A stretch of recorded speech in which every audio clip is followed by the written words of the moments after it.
Nos domingos nós falamos de mensagens que prepararam a igreja para a celebração do Natal, né? E hoje a gente culmina a celebração do Natal, e não poderia ser diferente, trazendo um texto, uma passagem no Evangelho de Lucas também. Vamos seguir na continuidade do texto, né? No primeiro domingo do Advento a gente pregou sobre a Maria, né? Aquela experiência dela de receber a notícia que seria a mãe do Messias. No segundo domingo a gente expôs o texto onde ela cantou, né, o conhecido cântico, onde ela louva a Deus, bendiz a Deus, o cântico de Maria. E no domingo passado a gente pregou o texto sobre o cântico de Zacarias, né, o Benedictus. Então, estamos refletindo nesses momentos que marcaram, que antecederam o nascimento de Jesus. E hoje a gente vai falar do seu nascimento, segundo o relato do evangelista Lucas. Então eu quero convidar você a abrir a sua Bíblia no Evangelho de Lucas, no capítulo 2. E a gente vai ter o privilégio, irmãos, aqui de ler o relato histórico feito por quem dentre os 4 apóstolos, ou melhor, né, nem todos eram apóstolos, mas dentre os 4 evangelistas ali que escreveram os evangelhos, um deles que era um historiador, e esse era Lucas. Lucas, além de um médico, era um historiador.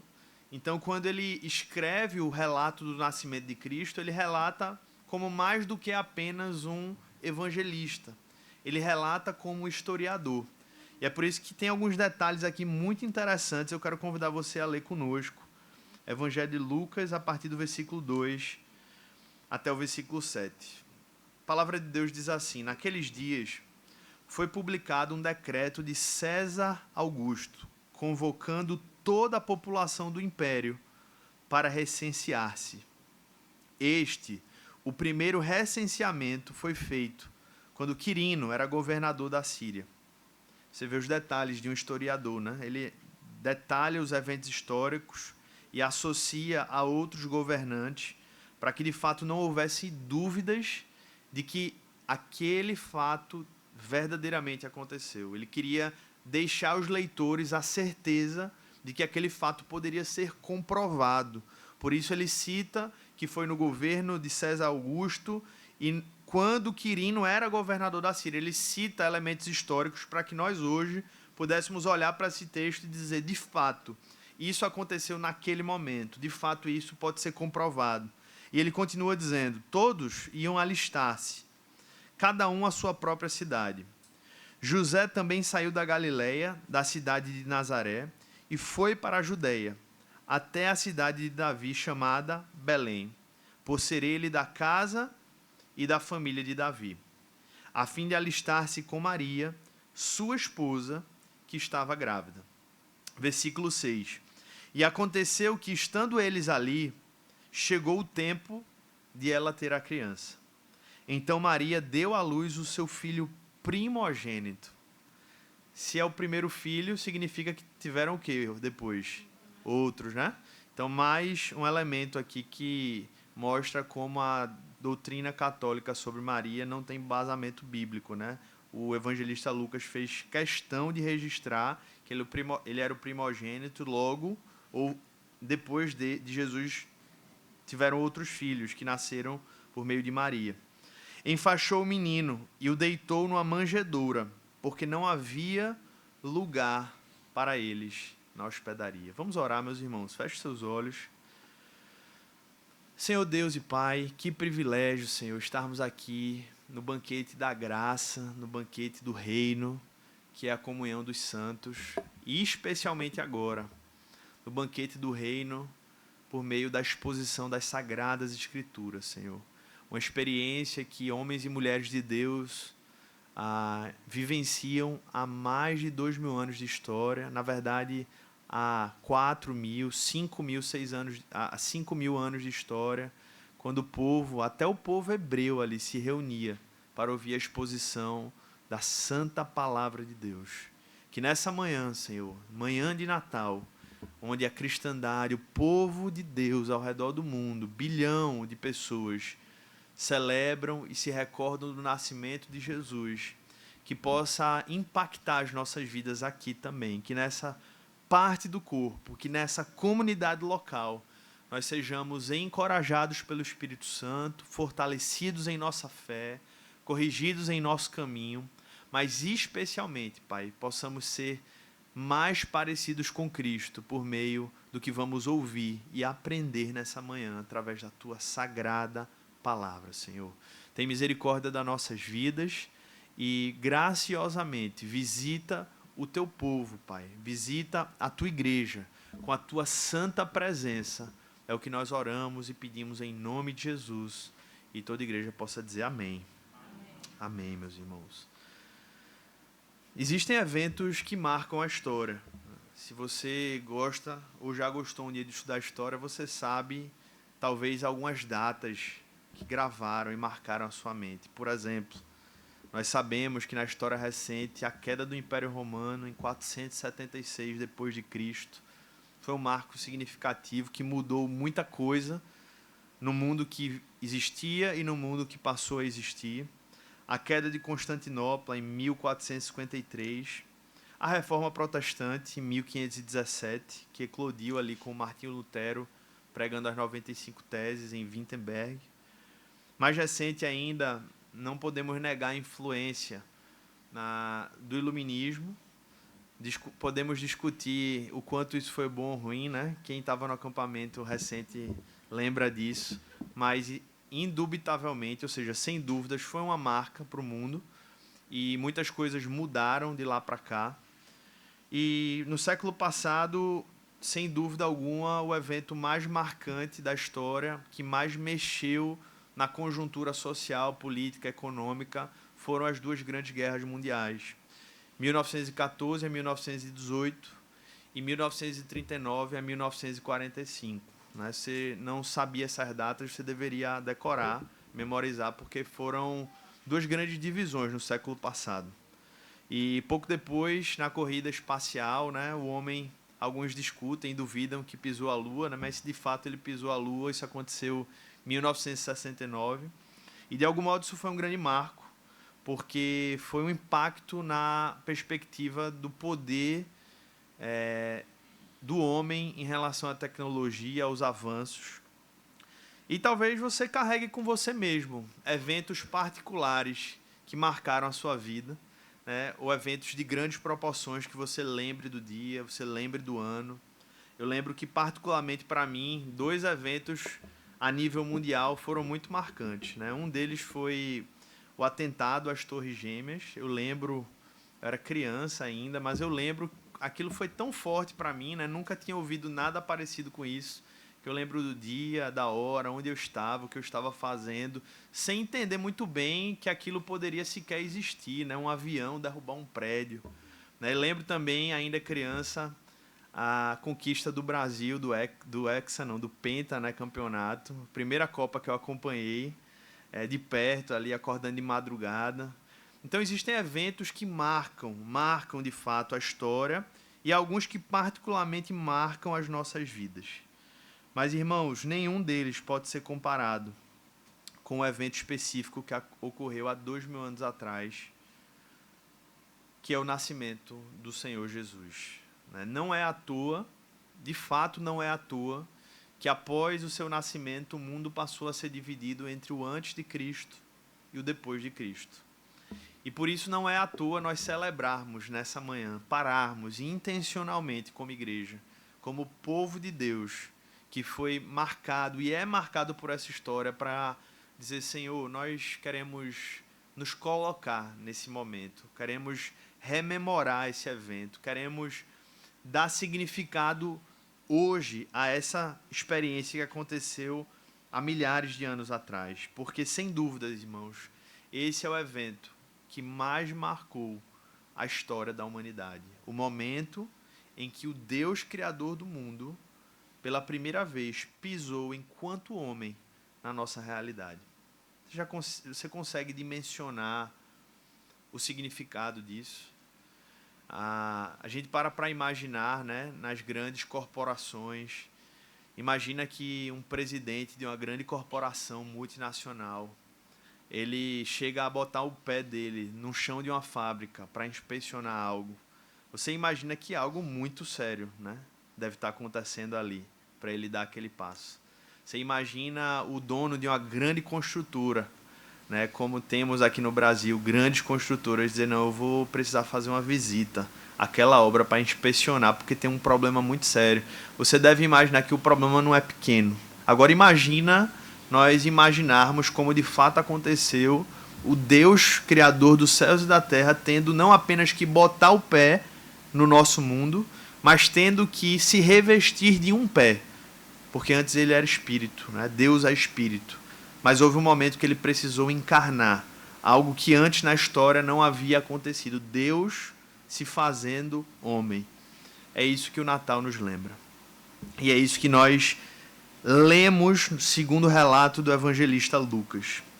E o interessante, irmãos, que o relato dele traz muitas coisas aqui que a gente precisa observar, mas a primeira coisa que nos marca nesse relato é o destaque que ele faz para o tempo e para o governante que ali estava governando o mundo. Ele fala no versículo 1. Abra comigo de novo aí na Bíblia. Lucas capítulo 2, versículo 1.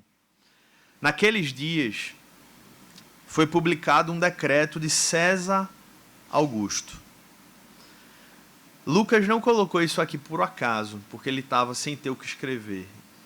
Houve um propósito para ele colocar que o nascimento de Jesus se deu sob o governo e especialmente sob um decreto que foi expedido por César Augusto.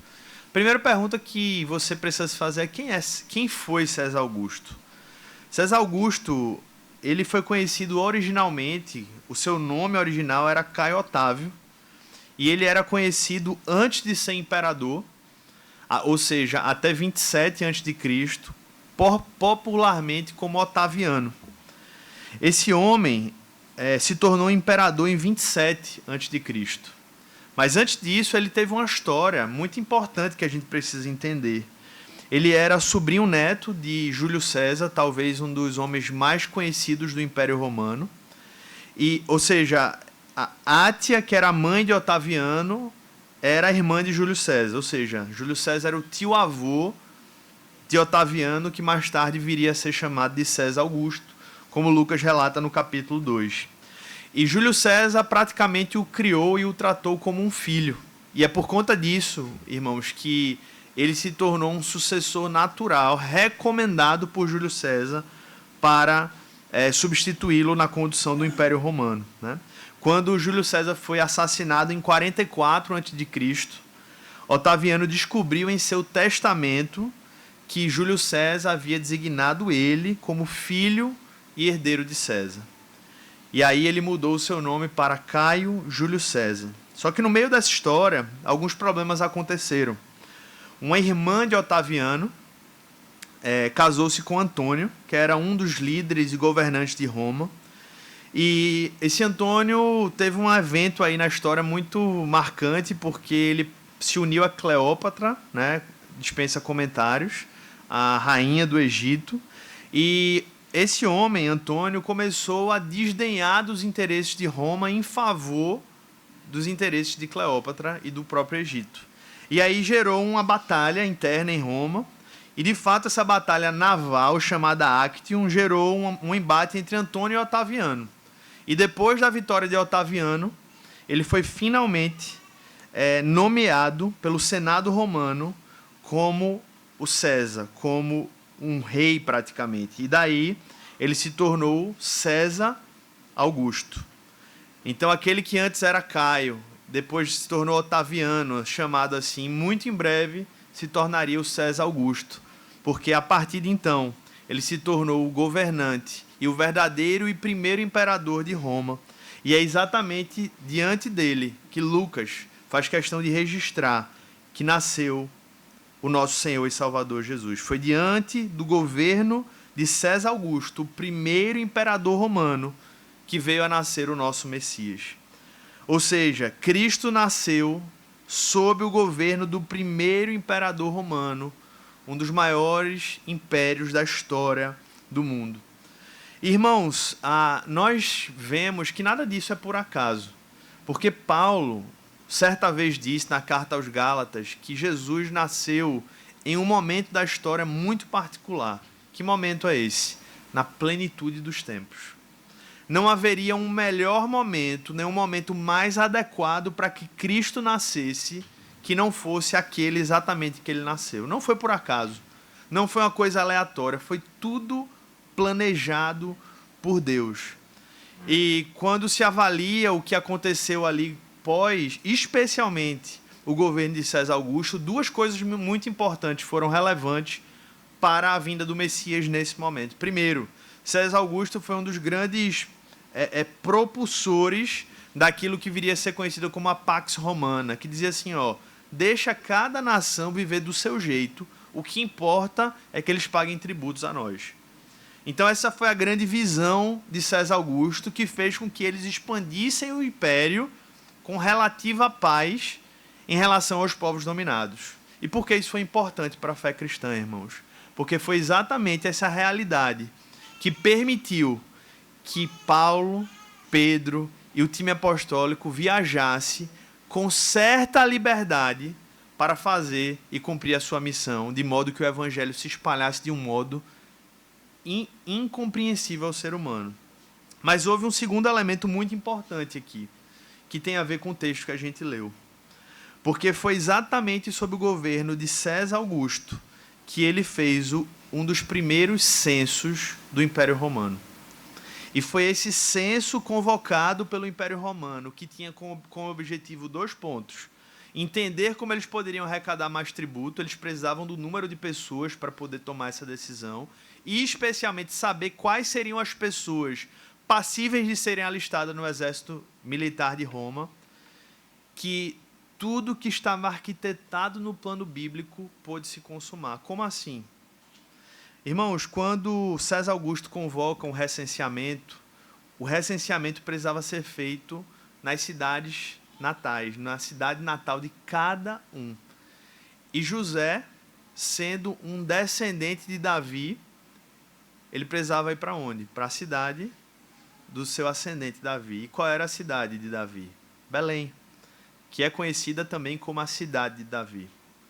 E por que isso é importante para o nascimento de Jesus? Isso é importante, irmãos, porque em Miqueias capítulo 5, versículo 2, pode botar aí, por favor, gente, eu esqueci de pedir esse versículo, mas vamos ler lá. Abra sua Bíblia em Miqueias, no capítulo 5, versículo 2. A palavra de Deus vai nos mostrar, nesse texto, que há muito tempo o Senhor havia profetizado como haveria de ser o nascimento do Messias. A igreja pode ler bem alto. 1, 2, 3 e você...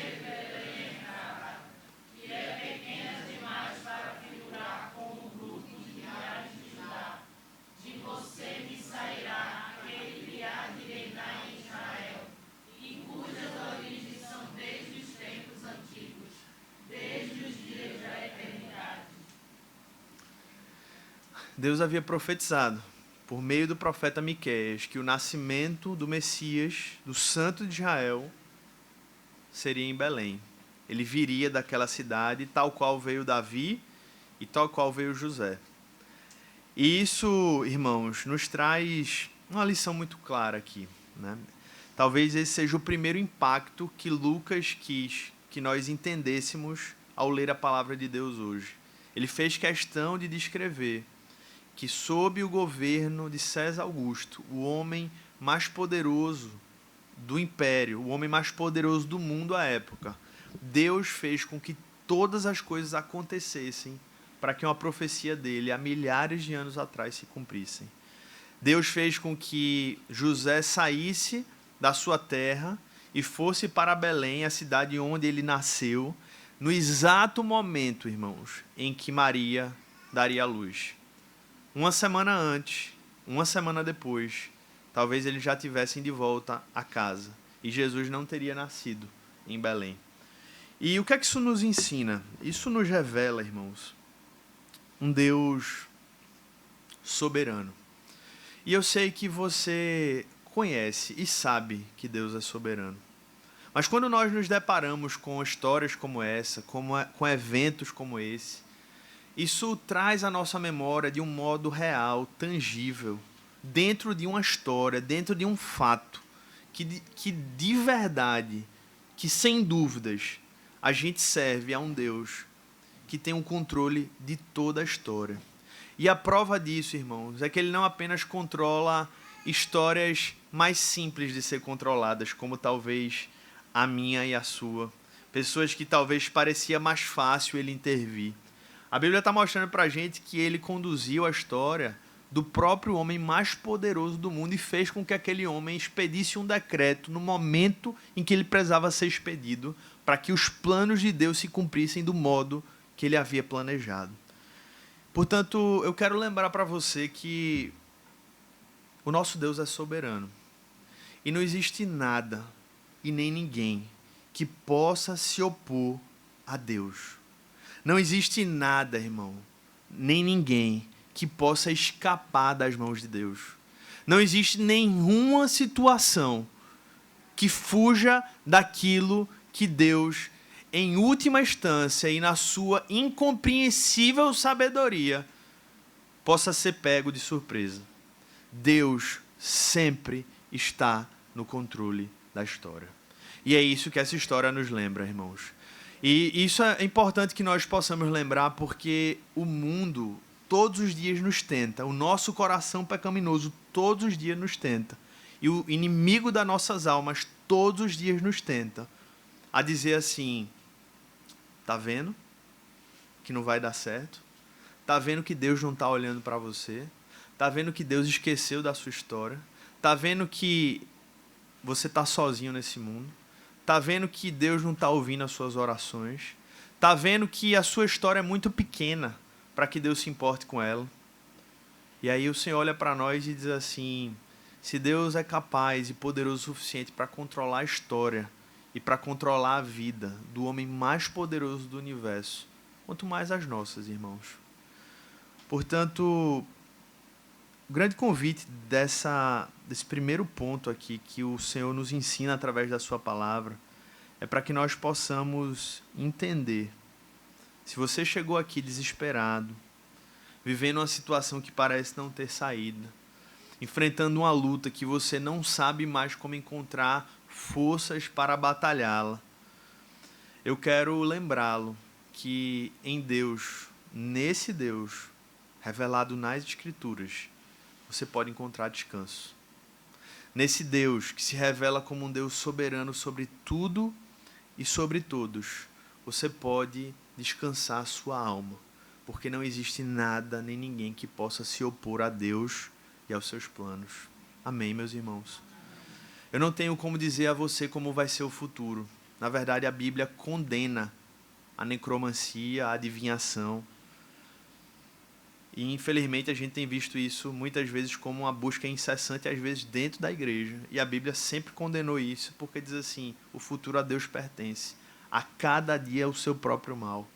Mas o que a Bíblia nos mostra, irmãos, por outro lado, é que nós podemos ter a certeza, a convicção, a paz de que Deus sabe plenamente o que você tem passado.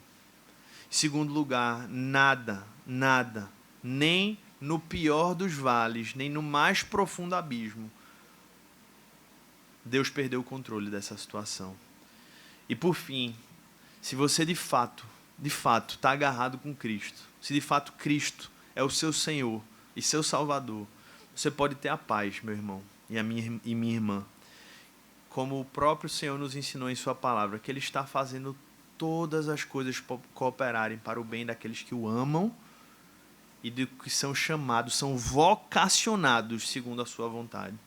Quando José teve que sair da sua terra para ir para Belém, talvez ele tenha olhado assim: meu Deus, no meio de uma gestação, no final de uma gestação tão conturbada já, diante de tudo que a gente vivenciou, para explicar a essas pessoas que Maria ficou grávida pelo Espírito Santo, eu ainda tenho que fazer uma viagem cansativa, correndo o risco do meu filho nascer no meio dessa viagem. Mas mal sabia ele, irmãos, que tudo aquilo foi planejado para se cumprir os grandes e preciosos desígnios de Deus. E assim talvez acontece exatamente com a mim e com a sua vida hoje. Talvez você esteja olhando para uma situação e lamentando por ela, dizendo assim: Senhor, por que o Senhor não faz diferente? E talvez seja exatamente através dessa situação que o Senhor esteja cumprindo os seus propósitos soberanos na sua vida. Você crê nisso? Você deveria crer nisso, meu irmão. Porque é exatamente isso que essa história nos ensina. O Senhor está conduzindo a história, portanto, descanse na soberania de Deus, porque o Deus que preparou o nascimento de Jesus na plenitude dos tempos é o mesmo Deus que está cuidando da minha e da sua história. Eu vou repetir. O Deus que preparou o nascimento de Jesus na plenitude dos tempos é o mesmo Deus que está cuidando da minha e da sua história hoje. Irmãos, se isso não trouxer paz à sua alma, não tem nada mais que vai trazer. A certeza, a paz que vem dessa certeza, ela não pode ser comparada a nenhuma outra coisa. Porque quando nós entendemos o tamanho desse Deus a quem nós servimos e entendemos que esse Deus está trabalhando em nosso favor, isso muda a nossa vida, irmãos. Isso muda a nossa visão de mundo. Isso muda a maneira como a gente dorme. Isso muda a maneira como a gente levanta. Que a soberania de Deus traga paz ao coração do seu povo. Amém, meus irmãos? E o texto continua dizendo que chegou o tempo de nascer o bebê. Versículo 7. E ela deu à luz o seu primogênito. Como eu disse, um dos momentos mais importantes da história, para nós como cristãos, o momento mais importante da história. O momento esperado por séculos, que havia sido profetizado por diversos homens e mulheres de Deus ao longo da história. O momento em que o Verbo se fez carne e tabernaculou, na linguagem de João. Passou a viver entre nós. Aqueles que antes esperavam no tabernáculo e no templo encontrar a presença de Deus, agora estavam tendo a oportunidade de ver o tabernáculo vivo e o templo vivo diante dos seus olhos. Esse momento chegou, irmãos. Nós podemos contemplar no tempo e no espaço a glória de Deus, visível e palpável diante de nós. Esse foi o momento em que Jesus nasceu, o Cristo, Deus que se fez homem, que mais tarde seria definido como um homem cheio de graça e de verdade. Aconteceu, esse momento se deu no tempo e no espaço. Mas o grande drama desse relato do Evangelho de Lucas, irmãos, especialmente nesses versículos 1 a 7, é que a Bíblia mostra que esse menino, que era esperado por séculos, que foi prometido a gerações, que seria o Salvador do mundo, que era a grande bênção esperada por todos que ansiavam e proclamavam o nome de Deus. Ele simplesmente, quando nasceu, não tinha um lugar para ele. Não havia lugar para eles na hospedaria. A gente estava fazendo uma atividade do advento com as meninas nesse período, e quando chegou a vez de a gente falar dessa história, eu fiz uma pergunta para Malu, para Lara também, né, mas ela não entende, então eu acabo direcionando mais para Malu, que eu vou perguntar a vocês aqui. Isso é bem didático. Deus pode todas as coisas, Deus sabe todas as coisas, e por que Ele não preparou um lugar para Jesus? Será que Ele se preocupou tanto com o nascimento, com o parto, que esqueceu de preparar o lugar? A gente pode errar nesse sentido, né? Mas Deus erraria assim. E eu perguntei a ela, filha, por que Deus então não preparou um lugar para Jesus? Ela ficou pensando assim, depois que não sabia. E, de fato, o texto ele não é claro, ele não fala sobre isso, mas ele é claro em dizer que não havia lugar para eles. E se nós cremos que Deus é um Deus que cuida, um Deus que sabe todas as coisas, um Deus que tem o poder de todas as coisas, a gente pode concluir, naturalmente, que Deus não preparou um lugar porque Ele não quis. E se Ele não quis, não foi porque Ele é preguiçoso, porque Deus não é preguiçoso. É porque Ele tinha algo para nos ensinar com isso. E a lição que parece vir, irmãos, desse texto, é que Deus estava nos ensinando com o nascimento de Cristo desde os seus primeiros suspiros. E quando a gente fala dessa passagem, muitas vezes a grande aplicação que se faz é sobre a questão da pobreza. E eu acho que essa é uma das aplicações legítimas, mostrar que a pobreza ou a riqueza não é um sinal necessário da bênção ou da maldição de Deus. Jesus era pobre e ele era o Filho de Deus. Então, sem dúvida, essa pode ser uma lição, né, de nós percebermos que Deus ele não lida com o dinheiro e com as riquezas como nós lidamos em nosso coração pecaminoso. Mas eu creio, irmãos, que a lição vai além da questão financeira aqui. Eu penso que a grande lição que Jesus está nos ensinando com esse nascimento é nos mostrando, enquanto discípulos aqui, que ser um cristão é sempre viver na contramão do mundo. Porque o mundo, o que é que o mundo faz em momentos importantes, né?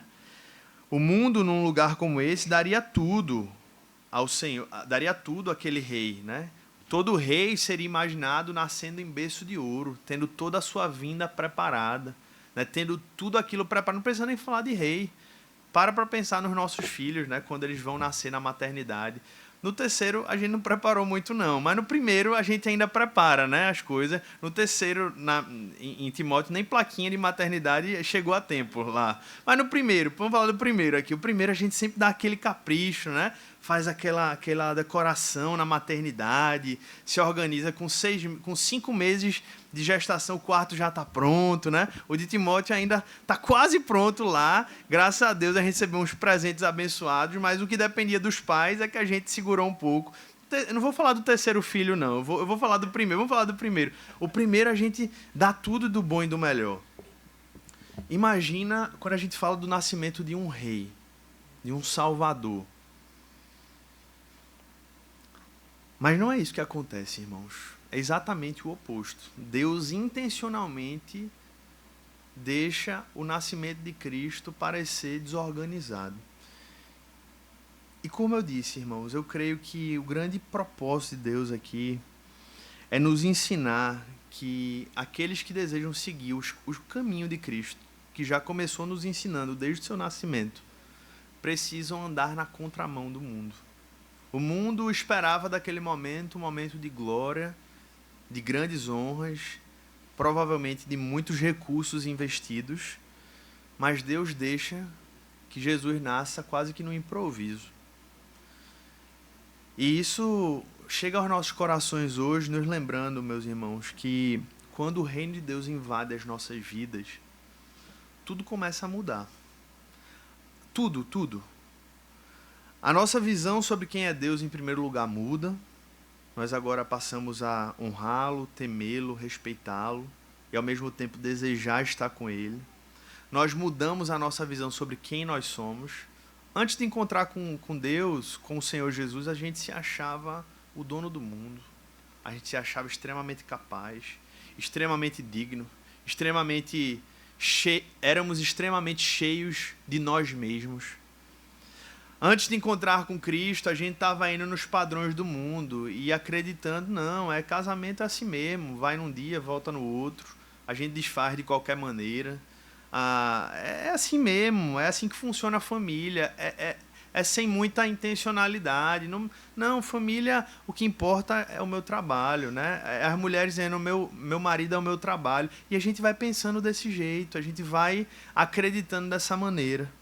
A gente olha para o próximo e diz assim, eu preciso olhar para mim mesmo, porque o próximo, cada um que se vire. Né? Essa semana eu vi um post, irmãos, que para o mundo talvez já esteja muito natural, de um educador, de um homem muito conhecido na internet, dizendo assim, primeiro você tem que amar a si mesmo para depois amar seu filho. Essa era a frase que se falava para os outros. Agora estão falando de filho.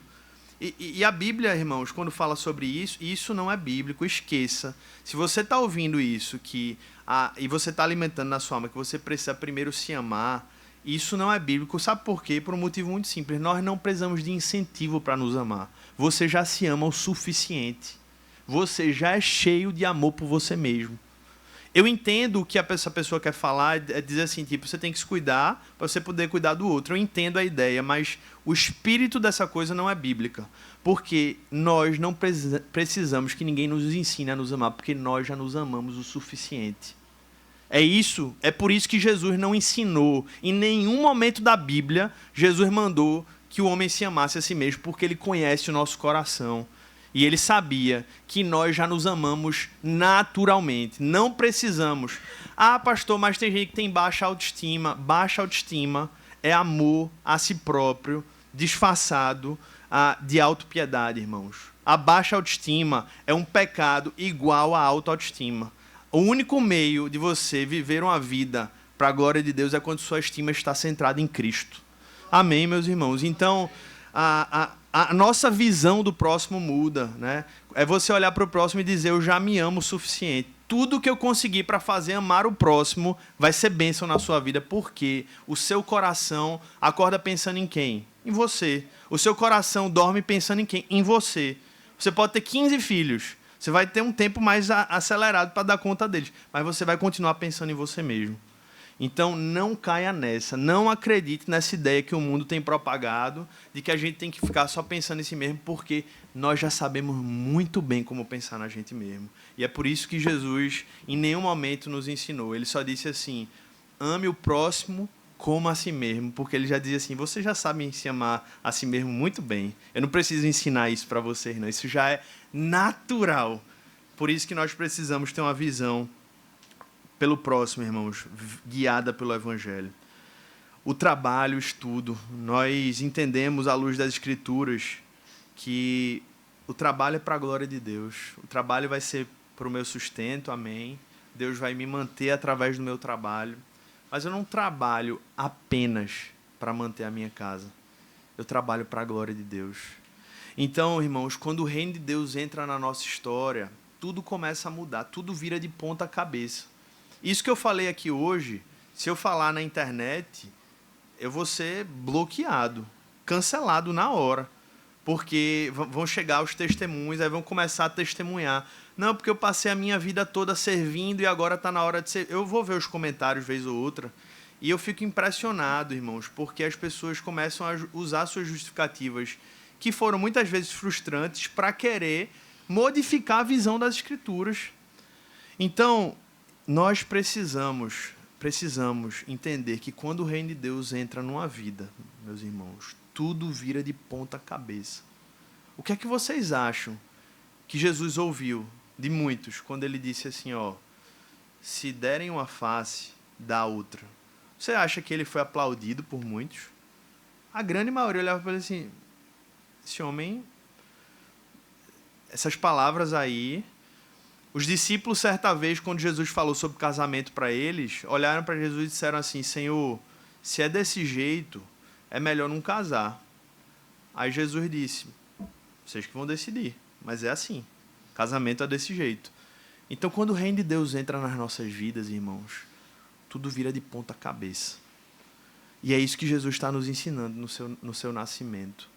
O reino de Deus vira a nossa vida de ponta cabeça. E foi isso que aconteceu no Natal. Todo mundo esperando um nascimento lindo, perfeito, super orquestrado, super organizado. E aí Jesus vem e nasce, não tem um lugar para dormir.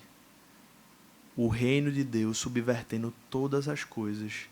Mas subvertendo não sob os olhos humanos, mas sob os olhos de Deus. E dali para frente foi cada vez mais ficando claro que o reino de Deus não era só sobre ter valores um pouco mais conservadores. O reino de Deus era sobre uma mudança de vida. Uma mudança de vida. E tem uma frase do A.W. Tozer, um pastor, salvo engano, canadense, que ele fala sobre isso de uma maneira muito bela, irmãos. Ele diz assim, um cristão verdadeiro é uma pessoa estranha em todos os sentidos. Ele sente um amor supremo por alguém que ele nunca viu. Ele conversa familiarmente todos os dias com alguém que não pode ver. Espera ir para o céu pelos méritos de outros. Esvazia-se para que possa estar cheio. Admite estar errado para que possa ser declarado certo. Desce para que possa ir mais alto. É mais forte quando ele é mais fraco. É mais rico quando é mais pobre.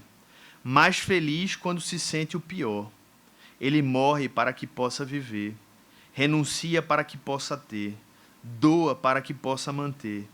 Vê o invisível, ouve o inaudível e conhece o que excede todo o entendimento.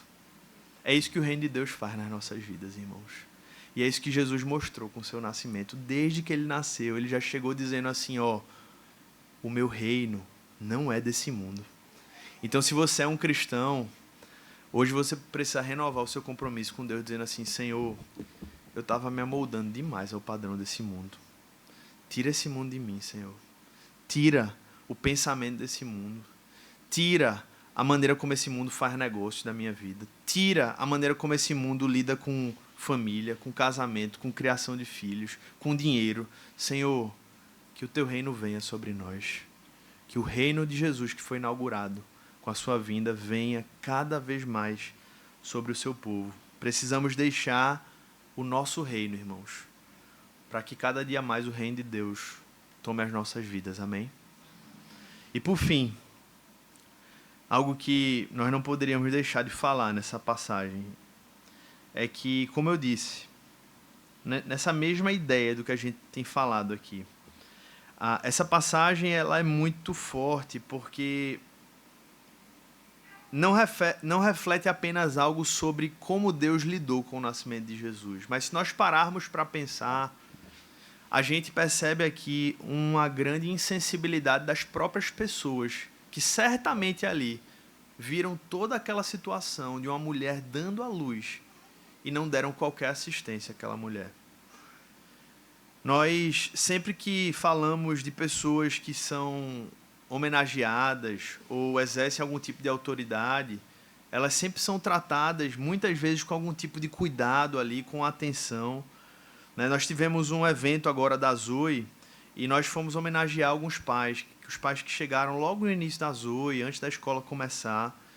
E nós homenageamos os pais fundadores. Nós vamos colocar ele nas primeiras fileiras para até facilitar e vamos dar uma honra a eles, né? Pensamos nisso, nos preocupamos antes do evento, né? Pessoas que precisavam ali, não, vamos honrar essas famílias. Quando normalmente pastores vão pregar em igrejas, as pessoas se preocupam, não, vamos deixar ele já perto aqui para ele subir, para ele pregar.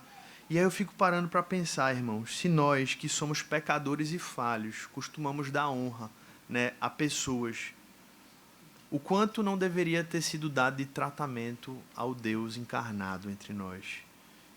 Mas não foi isso que aconteceu. O Deus encarnado não teve um lugar para ele nascer. Ninguém cedeu um espaçozinho para aquela mulher que estava gritando de dor pudesse ter pelo menos um lugarzinho para nascer o seu filho. Você consegue imaginar, porque a Bíblia diz que a hospedaria estava cheia, então tinha gente lá. Provavelmente muitos ouviram aquela mulher gemendo de dor, mas não cederam um lugar para ela ficar. E se a gente parar para pensar nisso, a gente vê a insensibilidade do coração do homem.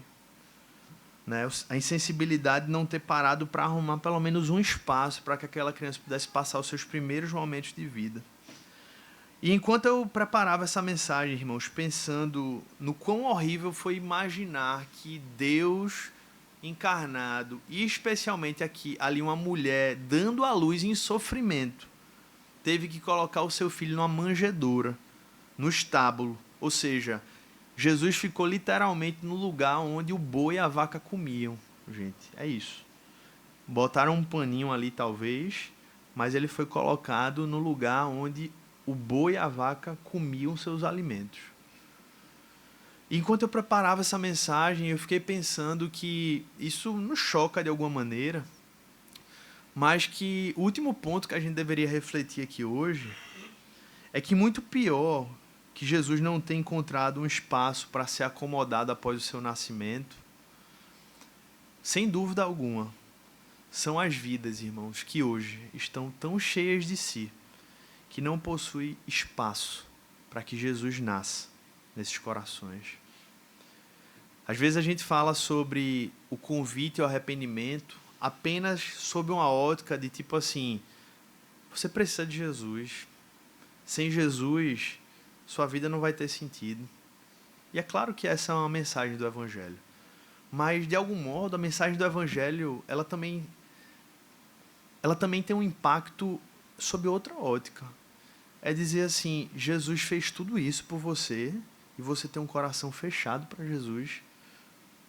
se nos impacta o fato de que ele não teve espaço para ser acomodado depois do seu nascimento, deveria nos trazer um impacto santo. Nós imaginarmos as vidas que deliberadamente dizem assim: eu não quero Jesus. Irmãos, alguns podem fazer isso por plena ignorância. Talvez os povos não alcançados que nem ouviram falar sobre Jesus. Mas e as pessoas que ouvem falar sobre Jesus semana após semana? Que talvez estejam aqui na igreja hoje. Talvez estejam no seu trabalho. E que deliberadamente rejeitam a Jesus. O Natal, portanto, é um grande convite de dizer assim: nós precisamos ter uma indignação santa de dizer assim: como é que Jesus fez tudo isso por nós? Veio ao mundo, morreu numa cruz, ressuscitou ao terceiro dia por nós. E você, de repente, você está tendo a oportunidade de pregar para alguém, conversar com alguém, e você dizer para essa pessoa: e você ainda está fechado. Você está com esse coração fechado para Jesus. Não para pressionar aquela pessoa no sentido humano, mas para dizer assim: meu amigo, minha amiga, como assim você está negando a Cristo? Quantas pessoas passaram por esse mundo com o coração fechado para o Evangelho, irmãos? E quantas pessoas ainda vivem hoje? Isso é uma verdadeira ofensa contra Cristo, porque Ele fez muito para vir até nós. Ele abriu mão de muito para vir até nós. Portanto, o convite do Evangelho é: deixe de ser apenas um simpatizante. Arrependa-se dos seus pecados e creia em Cristo. Abra a sua vida para Jesus, se você ainda não fez. Se há pessoas que ainda não deram esse passo, não tomaram oficialmente uma posição, o convite do Natal é: venha para Cristo. Abra o seu coração, porque Ele fez muito por nós.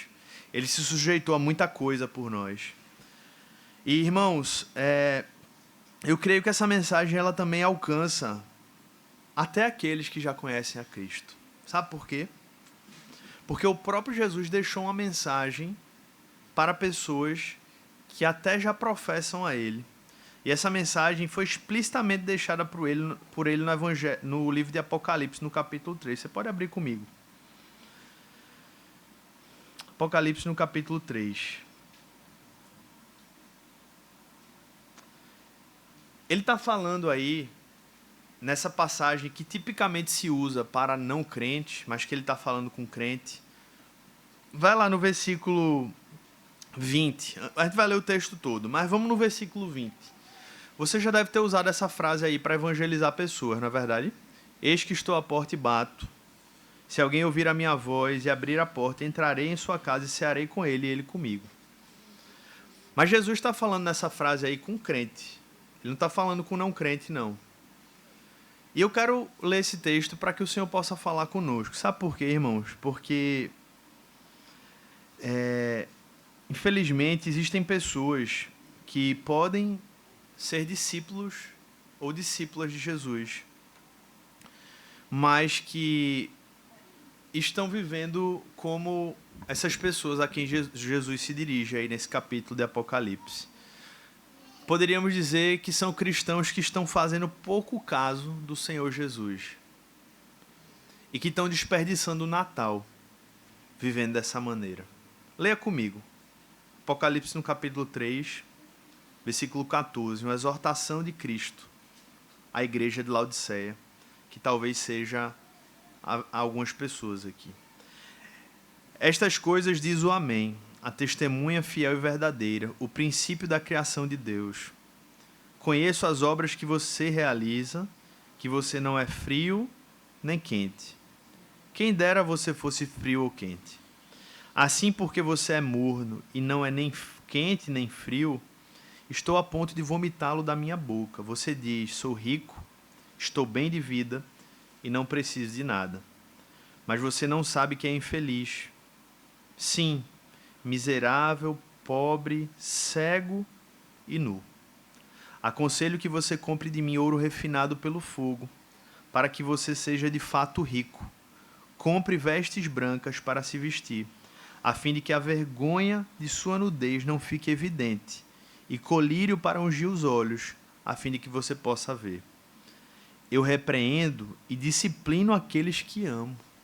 Ele está falando com o povo de Deus, com quem já é filho. Eu repreendo e disciplino aqueles que amo. Portanto, seja zeloso e arrependa-se.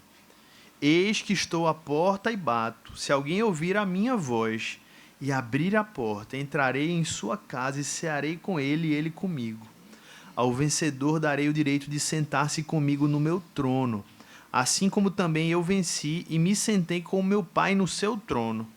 Quem tem ouvidos, ouça o que o Espírito diz às igrejas. Meus irmãos, que esse Natal sirva para que nós avaliemos a nossa vida com Cristo. Porque Ele veio até nós. Ele não veio até nós para passear. O céu é muito melhor. Ele veio até nós para nos dar uma nova vida. A pergunta é: temos vivido essa nova vida? A pergunta é para nós, enquanto cristãos agora: essa nova vida está sendo real em nossas vidas? Porque talvez Jesus esteja assim, ó. Você é um cristão professo e ele está batendo, como ele diz aqui. Eis que estou à porta e bato. Porque talvez muitos possam estar professando Cristo, enquanto Cristo está batendo assim. Querendo entrar, querendo fazer, querendo mudar, querendo falar, mas a porta está fechada. Portanto, o convite do Natal é para que a gente não viva uma fé pela metade, irmãos. É para que a gente possa se submeter integralmente ao senhorio de Jesus. É para que o reino de Cristo, o reino de Deus, seja uma prioridade. Porque Ele veio até nós. Ele se sacrificou por nós. Ele se doou por nós. Então Ele não aceita as nossas vidas pela metade. Ou é por completo, ou é melhor nem estar com Ele. É o que Ele está dizendo. É melhor que vocês fossem frios ou quentes. Porque o morno, eu estou a ponto de vomitá-lo da minha boca. Palavras do Senhor Jesus. Que o Senhor tenha misericórdia de nós e que, especialmente, o Senhor nos dê uma fé renovada nessa manhã. Porque o que o Natal nos traz é a certeza de que não falta da parte dele amor, irmãos. Não falta da parte dele dedicação. Não falta da parte dele serviço. Não falta da parte dele o desejo de estar conosco. E a prova disso é que ele veio até nós. Portanto, não duvide, nem tema. Se por acaso vier ao seu coração, será que Jesus vai me aceitar? Se você tiver uma fé genuína, se você se arrepender dos seus pecados, Ele sempre vai estar assim, ó. Porque Ele quer pessoas que vão ao encontro dEle e que digam assim: eu preciso de Ti, Senhor. Isso é o Natal. Com o nascimento dEle, Ele sinalizou isso não apenas verbalmente, mas sinalizou isso no tempo e no espaço. Quando nós celebramos o Natal, nós estamos dizendo, ou estamos lembrando, que Jesus nos disse: eu amo vocês. Eu amo a igreja. Eu amo tanto que eu vi esse mundo. E porque Deus amou o mundo de tal maneira, Ele deu o seu único Filho, para que todo aquele que nele crê não pereça, mas tenha a vida eterna. Uma vida que não é pela metade, irmãos. Uma fé que não é pela metade. Um testemunho que não é pela metade, mas que é completo, íntegro, para a glória de Deus. Esse é o convite do Natal. Feche seus olhos.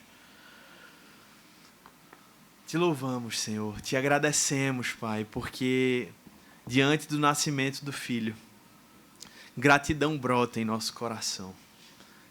Te louvamos, te bendizemos, porque a partir do momento em que o Verbo se fez carne, não há mais dúvidas, se é que ainda existiam, de que o Senhor